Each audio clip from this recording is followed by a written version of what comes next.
We're so psyched to have you back, Stuart, Yeah. because I think Well, thanks. I'm glad to be here. yeah, it's like 3 weeks ago we had Tom Payer on, and when we talked to you the last time, it was before Ahoy had actually I think come out.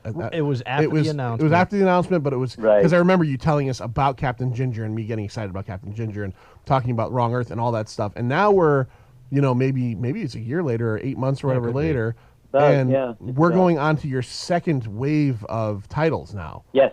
Yes. So what do we have? What do you have coming out? What do they have coming out? What are you guys doing over there?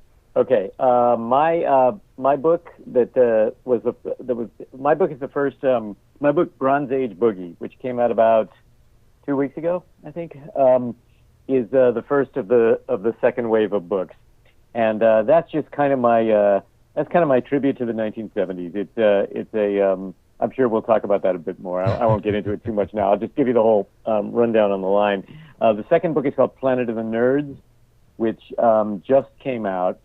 And that's by Paul Constant and Alan Robinson, and that has just a lovely little premise that basically it's about three high school nerds from the 1980s who fall into suspended animation and wake up to discover nerds have taken over the world, and they are appalled, they are horrified, they have their fists balled up and are ready to take the whole world down.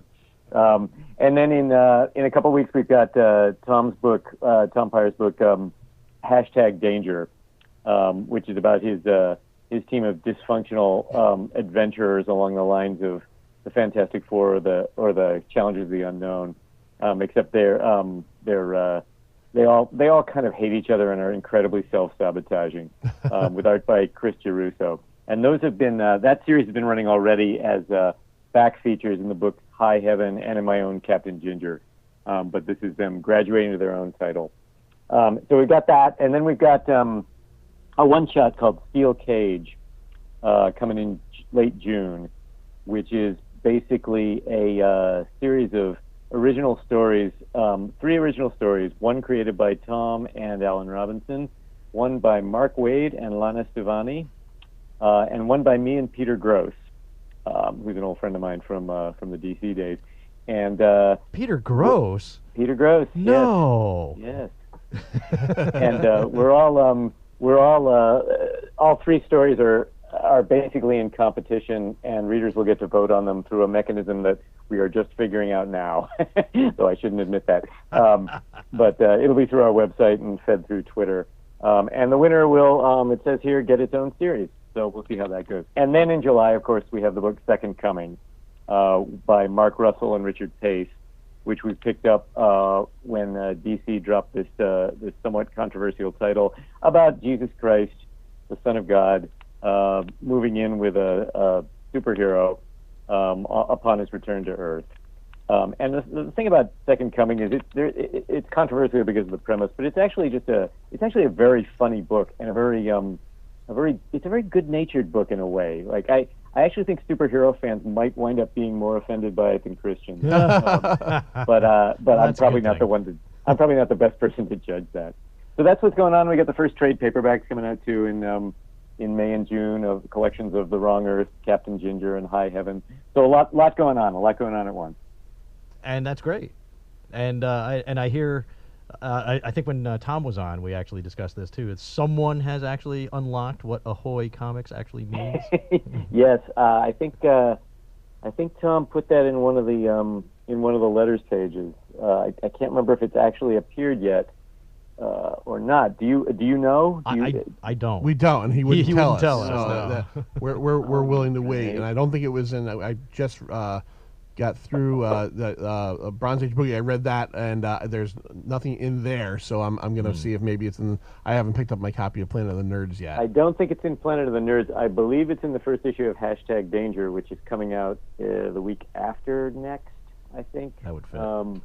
So yeah, keep an eye out for that. Well, I again, not to serve you just for flattery, but I told Tom, and when I went to my comic shop, I just told him get me all the Ahoy stuff. Just throw it all in there, because at the very least it's worth a try. I want to definitely talk about Bronze Age Boogie because you have a book here that it's weird.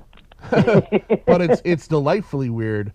Um, so you have a story that mixes elements of, you've got a little bit of barbarianism, like you said, from the 70s barbarian comics. You've got a little bit of like a swords and sorcery aspect. You've got a little bit of a zombie thing going on with there's Alberto Ponticelli is the artist. Yes, There's a 2-page spread of a battle between some barbarians and some Tyrannosaurus Rexes that are reanimated, and elephant. I mean, this thing is just it's chock full of goodness. And it's definitely what I like about it is, and I'm trying to think of the way I could say this so it doesn't put anybody off, is that it doesn't lay everything out for you in the first issue. You read it and you enjoy it and you want to learn more, but it's certainly, you're kind of like, here's where we're at in the story, and we're gonna have to learn what's going on here. There's a lot more going on. There's a lot more. There's even more characters you haven't met, including a couple of pretty crucial ones. Okay.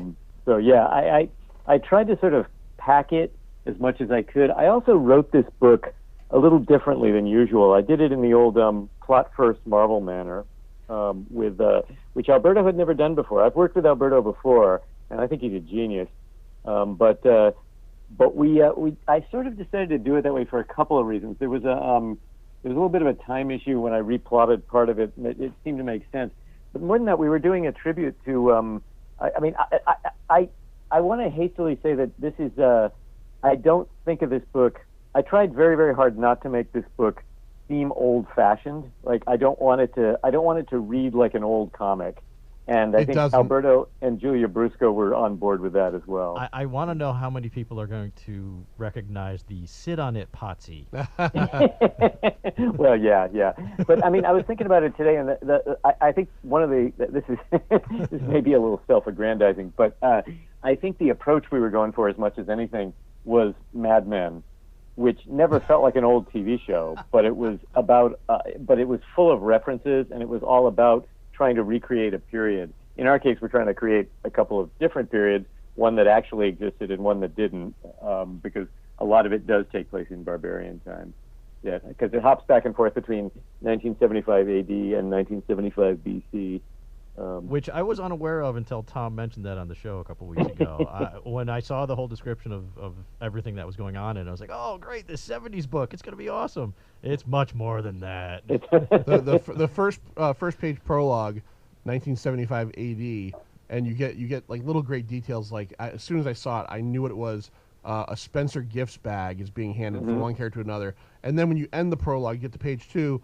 And you go 3,949 years earlier, and you're in barbarian times, yet the main character, Britta Constantina, seems to be misplaced in time because she says things like, "sit on it, Potsy." And my favorite panel and line in the entire book, I think, that just made me laugh, is her smiting a enemy with her sword and says, "Taste whatever kind of steel this is." It just reminds me of those old, eat my Aquilonian steel, whatever kind of steel this is. That was great. Well, I think her father says something almost straight like that before that. So she's kind of not with that program completely.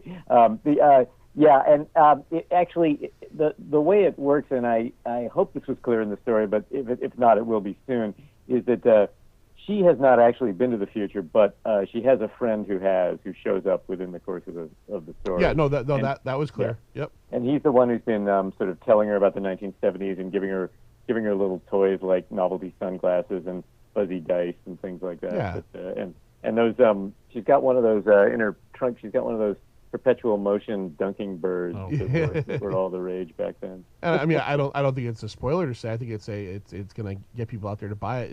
If you want to read this book, her friend that has been in the future is a talking monkey. So I mean, that's another reason to go read this book, is because one of 2 talking monkeys in the book, and I will point out, most comics will give you 1 monkey and say, "Here's your damn monkey," but Franz H. Boogie gives you 2 monkeys so far. 2 monkeys, and I didn't even mention when the Martians attack. So I mean, this, right. yeah, no, this is a really cool first issue, and gotta have the monkey.